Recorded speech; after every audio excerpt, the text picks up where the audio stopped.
কৃষ্ণনগর উত্তরে ভারতীয় জনতা পার্টির মনোনীত প্রার্থী তারকনাথ চট্টোপাধ্যায়ের আবারও ব্যানার ফেস্টুন এবং পতাকা ছেঁড়ার অভিযোগ উঠল শাসক দল তৃণমূল কংগ্রেসের বিরুদ্ধে। সামনে 29 এপ্রিল নদিয়া জেলার বিধানসভা নির্বাচন। সেই নির্বাচনকে সামনে রেখে শাসক বিরোধী জোর কদমে প্রচার কর্মসূচি চলছে। কিন্তু আজ দেখা গেল পোড়াগাছা গ্রাম পঞ্চায়েতে 232 এবং 234 নম্বর বুথে বিজেপির মনোনীত প্রার্থী তারকনাথ চট্টোপাধ্যায় ব্যানার ফেস্টুন এবং পার্টির পতাকা ছিঁড়ে দিয়েছে বলে অভিযোগ ভারতীয় জনতা পার্টির কার্যকর্তাদের। এই ঘটনা ঘটার পর কৃষ্ণনগর উত্তরে মণ্ডল সভাপতি আনন্দ মণ্ডল এবং এই মণ্ডলের সাধারণ সম্পাদক চন্দন মালাকার সহ আরও নেতৃত্ব এবং কার্যকর্তারা ঘটনাস্থলে আসে এবং গোটা ঘটনাটি পুলিশ প্রশাসনকে জানিয়েছে বলে জানা গিয়েছে। আবারও যেটা আজকে অভিযোগ করছে বিজেপিরা যে আবারও তাদের ব্যানার ফেস্টুন ছেঁড়া হয়েছে পোড়াগাছা আপনার জিপির আন্ডারে 232 এবং 234 নম্বর বুথে। কি বলবেন বিষয়টাকে? এটা বিজেপির নিজেদের নোংরা খেলা একটা। এরা দেখছে এখন হারের ভয়ে এরা নিজেরাই মানুষকে দেখাচ্ছে যে এরা তৃণমূল করছে। এটা নয়, এটা সম্পূর্ণ মিথ্যে, ভিত্তিহীন। এটা সম্পূর্ণভাবে ওরা নিজেরা করে আমাদের দলের ওপরে ওরা চাপিয়ে দিচ্ছে।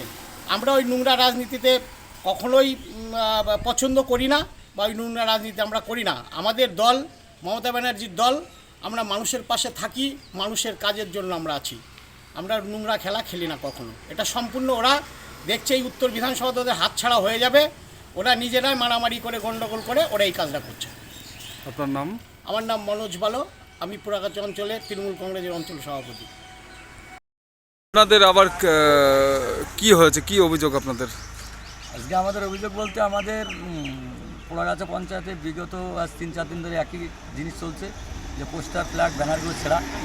সারা রাজ্য জুড়ে টিএমসি যে পরিস্থিতি এখন দাঁড়িয়েছে, সেখানে দাঁড়িয়ে যে রাজ্যের মুখ্যমন্ত্রী সেই ভয় পাচ্ছে, নিজের ছায়া দেখে নিজেকে ভয় পাচ্ছে।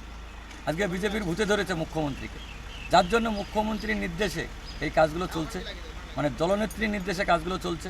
দলনেত্রী যাই সংস্থানকে নিয়েছিল আইপ্যাক, গত পরশুদিন রাত্রে আইপ্যাকের কর্ণধার ডিরেক্টর দিল্লি থেকে অ্যারেস্ট হয়েছে।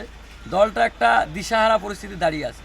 এখন দলের উচ্চতর নেতৃত্বের কাছ থেকে নির্দেশ দিয়ে এইগুলো করানো হচ্ছে। কারণ হচ্ছে আমরা বারংবার প্রশাসনকে বলছি, ওসিকে বলছি যে স্যার এইরকম এরকম বিষয় হচ্ছে, সেগুলো ভ্রুক্ষেপ নিচ্ছে না। কারণ হচ্ছে এখনও প্রশাসন কিছুটা টিএমসির কাজ করছে।